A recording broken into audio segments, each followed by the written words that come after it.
الحمد لله وكفى وسلام على عباده الذين اصطفى أما بعد فأعوذ بالله من الشيطان الرجيم بسم الله الرحمن الرحيم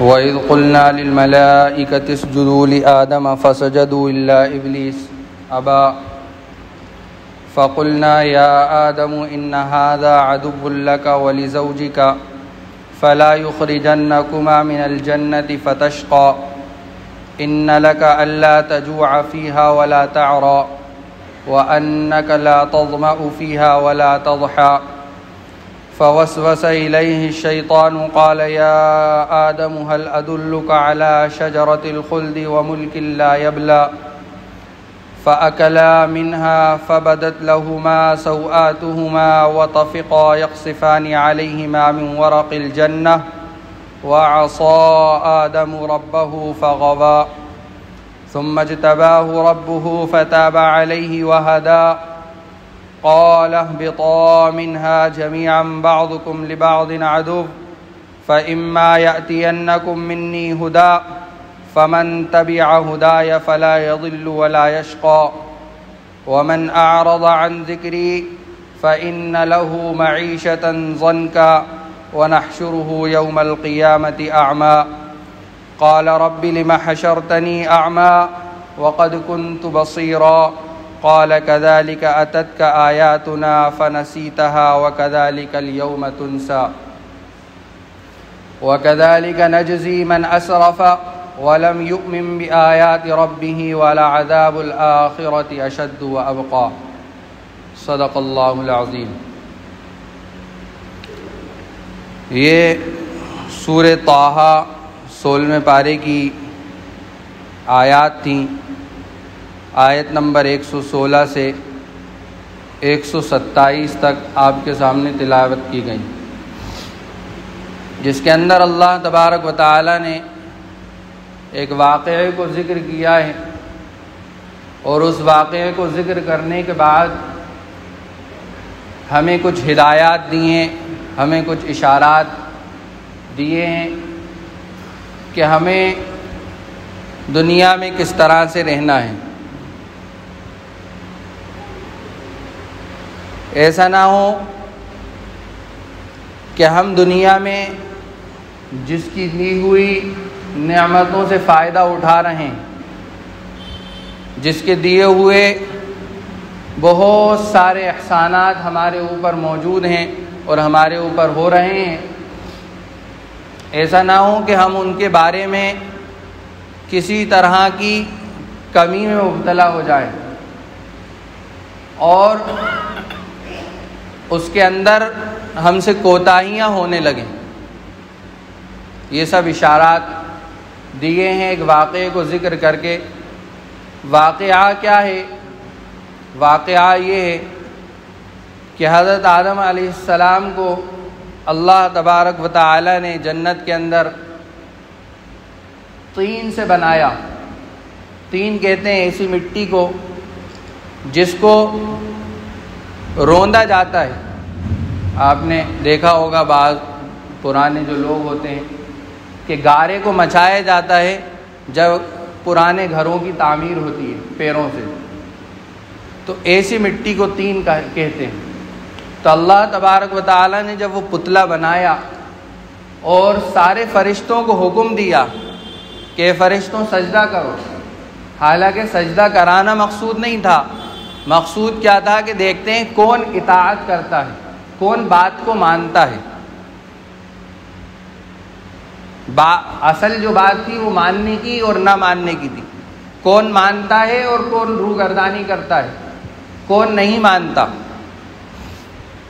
تو سارے فرشتوں نے سجدہ کیا الا ابلیس ابا، کہ انکار کر بیٹھا۔ وہ ابلیس جو تھا فرشتوں کا سردار تھا، سب سے زیادہ علم والا، سب سے زیادہ جاننے والا، سب کچھ جاننے والا، کیا کیا؟ انکار کر دیا۔ اور کیا کہا؟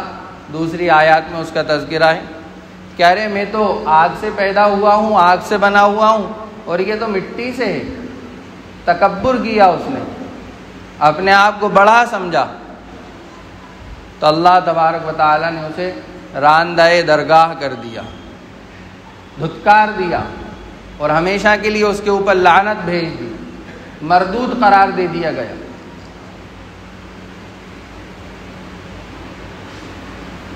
اس کے بعد اللہ تبارک و تعالیٰ نے حضرت آدم علیہ السلام اور حضرت حوا جو ان کی بیوی تھیں، زوجہ مطہرہ تھیں، ان سے کہا، دونوں سے کہا کہ پوری جنت کے اندر جو کچھ ہے سب کھانا، سب کچھ کھانا، لیکن نہیں کھانا تو اس درخت سے مت کھانا۔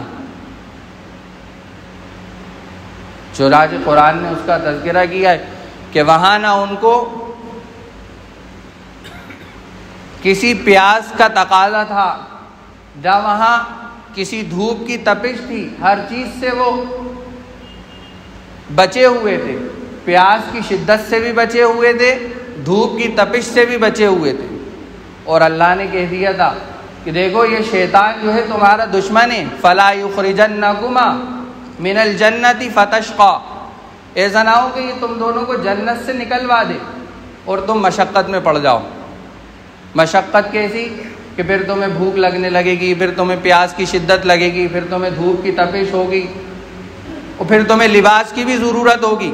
وہاں جنت میں لباس کی بھی ضرورت نہیں تھی۔ اللہ نے وہ جنتی جو حیا تھی، جنتی لباس تھا، اس سے دونوں کو جو ہے ملبوس کر رکھا تھا، دونوں کو پہنائے ہوئے تھے جنت کا لباس، کہ وہاں کسی چیز کی ضرورت نہیں تھی، بس منع کیا تھا کہ دیکھو اس کے قریب مت جانا۔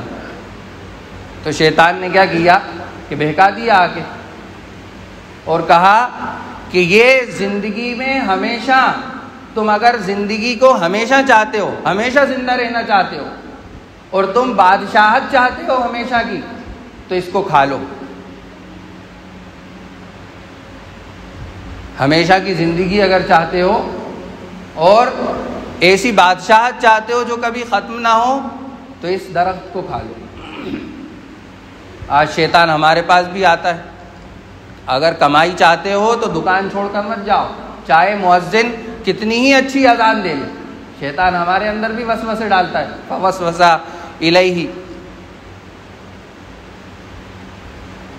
تو ان کے دل میں بھی یہ خیال ڈالا، ان کے دل میں بھی یہ بات ڈال دی، جس طرح ہمارے دلوں میں بھی آج ڈالتا ہے کہ ارے نماز کو مت جاؤ، نماز کو چلے جاؤ گے تو گراہک واپس چلا جائے گا، نماز کو چلے جاؤ گے تو فلاں نقصان ہو جائے گا، دین کی بات سننے کے لیے بیٹھ جاؤ گے تو جو ہے پتہ نہیں کتنے لاکھ کا، کتنے ہزاروں کا نقصان ہو جائے گا۔ یہ شیطان وسوسے ڈالتا ہے، جس طرح اس نے ہمارے اماں اور ہمارے ابا کے دل و دماغ کے اندر وسوسے ڈالے، اسی طرح وہ آج بھی ہمارے دل و دماغ کے اندر یہ وسوسے ڈالے۔ یہ پیغام دیا جا رہا ہے کہ اس کے وسوسوں سے بھی بچنا، اس کی جو فہمائش ہوتی ہے، یہ جو سمجھائش کرتا ہے، سمجھاتا ہے، اور بہت پیارے انداز میں سمجھاتا ہے۔ اس کے سمجھانے کا انداز یہ نہیں ہوتا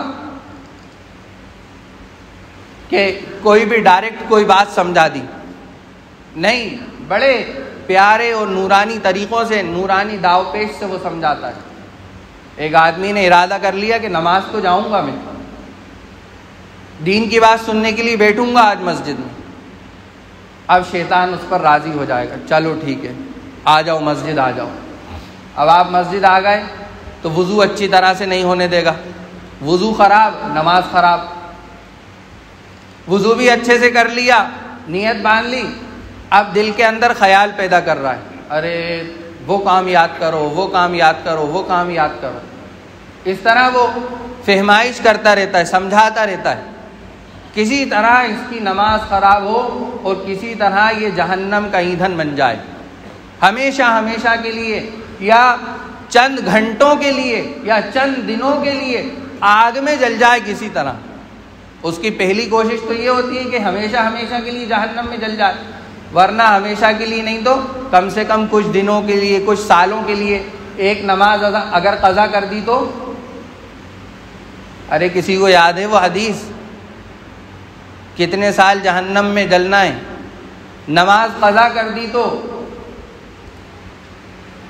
ارے کوئی بولے گا جی؟ ارے کتنے سال جہنم میں جلنا ہے اگر ایک نماز قضا کر دی تو؟ بتائیے نا.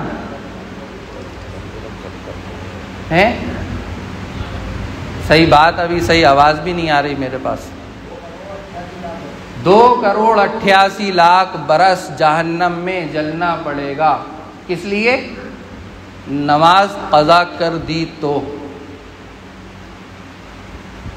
نماز قضا کر دی. سوچیے 2,88,00,000 برس.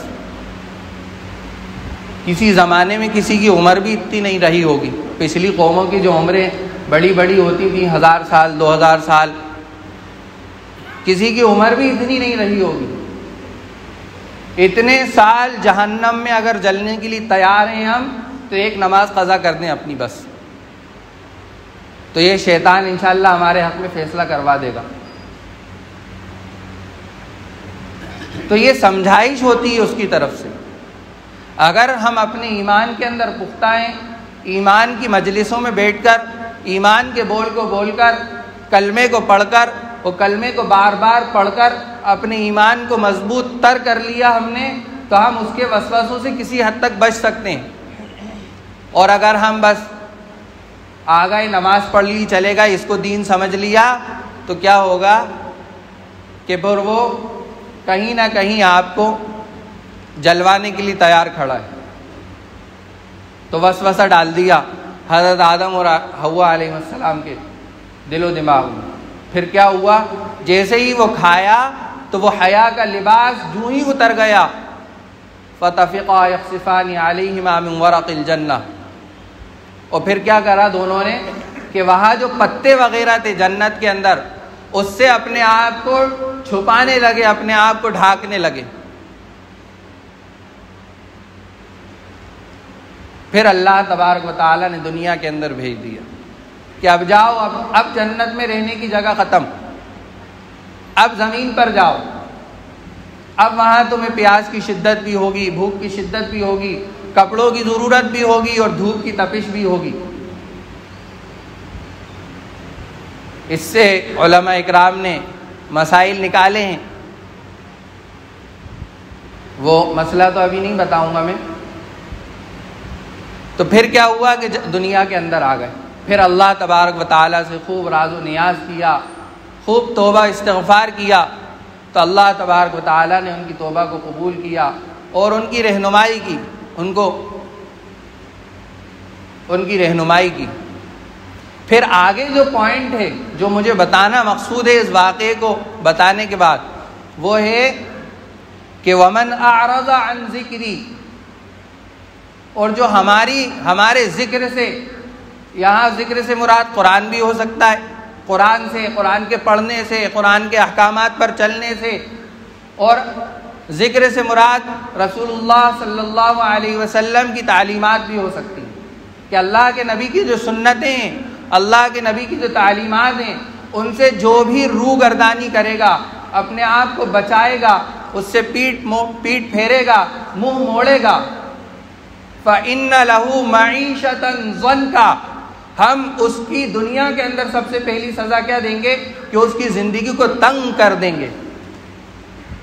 تنگ ہو جائے گی اس کی زندگی، گھٹن محسوس کرے گا وہ دنیاوی زندگی کے اندر، چاہے وہ مال و دولت کے اعتبار سے کتنا ہی زیادہ ہو. پھر بھی اس کو اس مال کے نقصان کا خطرہ ہوگا کہ ایسا نہیں ہے میرا مال ضائع ہو جائے، تو اس کی زندگی تنگ ہو جائے گی. دنیا کا عذاب ہوگا اور آخرت کا عذاب کیا ہوگا؟ وَنَحْشُرُهُ يَوْمَ الْقِيَامَةِ أَعْمَى. ہم اس کو اندھا کر کے اٹھائیں گے، اندھا کر کے اٹھائیں گے. پھر وہ کیا کہے گا؟ قَالَ رَبِّ لِمَ حَشَرْتَنِي أَعْمَى. اے اللہ تو نے تو دنیا میں مجھے آگے دی تھی، یہاں کیوں اندھا کر دیا؟ یہاں کیوں مجھے میری آنکھوں کی روشنی کو چھین لی؟ کیوں ایسا کیا اے اللہ؟ پھر اللہ یاد دلائیں گے کہ ہم نے کیوں کیا. قال كذلك اتتك آیاتنا، کہ ہمارے پاس اسی طرح ہمارے پاس تیری آیتیں دنیا کے اندر آیا کرتی تھیں، نبیوں کے ذریعے ہم تجھے سمجھائش کیا کرتے تھے، علماء اکرام کے ذریعے ہم تمہیں سمجھاتے تھے کہ یہ دنیا کی زندگی دھوکے کا گھر ہے، آ جاؤ نماز کے لیے، آ جاؤ دین کی بات کو سننے کے لیے، کہ بار بار کہا جاتا تھا یہ۔ لیکن کیا کیا تم نے؟ وَكَذَلِكَ الْيَوْمَ تُنْسَىٰ، جس طرح تم نے بھلا دیا تھا ہماری آیتوں کو، آج اسی طرح ہم بھی تم کو بھلا دیں گے اور تم بھلا دیے جاؤ گے۔ کیا عزیز دوستوں، دنیا کے اندر آئے ہیں، اللہ کا پیغام ہے، اللہ کے نبی صلی اللہ علیہ وسلم کی تعلیمات ہیں، ان کو اپنی زندگی میں لانے کی کوششیں کرنا، اپنے ایمان کو مضبوط تر کرنے کی کوششیں کرنا، ورنہ یہ دور اور یہ زمانہ اب ایسا نہیں رہا کہ بڑی بے فکری کے ساتھ زندگی گزاری جائے، پل پل پہ ایمان کے خطرے ہیں۔ جیسے آپ نے سنا ہوگا ایک قسم کا بم ہوتا ہے جو زمین کے اندر بچھایا جاتا ہے اور کسی کو پتہ نہیں چلتا کہ کہاں بم ہے، جو ہی وہ پیر رکھتا ہے وہ بم پھٹتا ہے اور اس کے چھیتڑے اڑ جاتے ہیں۔ اسی طرح پوری دنیا کے اندر مسلمانوں کے لیے، ایمان والوں کے لیے یہ دین سے پھرنے کے، ایمان سے ہٹانے کے یہ بم پوری دنیا کے اندر بچھا دیے گئے ہیں کہ اب آپ کو اس ایمان کی روشنی میں سب سے پہلے ایمان کو مضبوط کرنا ہے، پھر اس ایمان کی روشنی میں اپنے قدموں کو بچا کر چلنا ہے، ورنہ کیا ہوگا کہ جو ہی آپ نے لا علمی کے اندر نہ جان کر اس کے اوپر پیر رکھا اور آپ کا ایمان اسی وقت ختم ہو جائے گا۔ کبھی کوئی شکیل بن حنیف بہار کا رہنے والا نبی ہونے کا دعویٰ کر رہا ہے، کبھی کوئی کسی طرح بہکا رہا ہے، کبھی کوئی کسی طرح بہکا رہا ہے۔ ہماری لڑکیاں روزانہ بھوپال کے اندر روزانہ مرتد ہو رہی ہیں، لیکن ہمیں خبر کیوں نہیں رہتی کہ ہم وہی دکان جاتے ہیں، گھر آتے ہیں، کھاتے ہیں، سو جاتے ہیں، دکان جاتے ہیں، گھر آتے ہیں، کھاتے ہیں، سو جاتے ہیں۔ یہ ہماری زندگی کا معمول ہے۔ علماء اکرام کے پاس نہیں جاتے، کچھ مشورے ایسے نہیں کرتے آپس میں بیٹھ کے کہ حالات کس طرح ہیں، ہماری بچیاں کس طرح ہیں، کوچنگ کس طرح چل رہا ہے، اسکول کس طرح چل رہا ہے، کالجز کس طرح چل رہا ہے، ہماری لڑکیاں بیٹیاں محفوظ ہیں یا نہیں ہیں، ہم کن کالج اور کن ٹیوشنوں کے اندر ان کے ایڈمیشن کرا رہے ہیں۔ بس تعلیم اچھی ہونا چاہیے، چاہے وہاں کوئیڈ ہو، لڑکے اور لڑکیاں مل کر ساتھ پڑھتے ہوں، پھر کیا ہوتا ہے وہاں کا ساتھ ملنا ان کی پوری زندگی کو خراب کر دیتا ہے۔ اس لیے اس وقت کے تقاضے کو سمجھیں اور ایمان کو اور ایمان کے تقاضوں کو پورا کرنے کی کوشش کریں۔ اللہ تبارک و تعالی ان کہی سنی باتوں پر ہم سب کو عمل کرنے کی توفیق عطا فرمائے۔ وآخر دعوانا الحمد للہ رب العالمین۔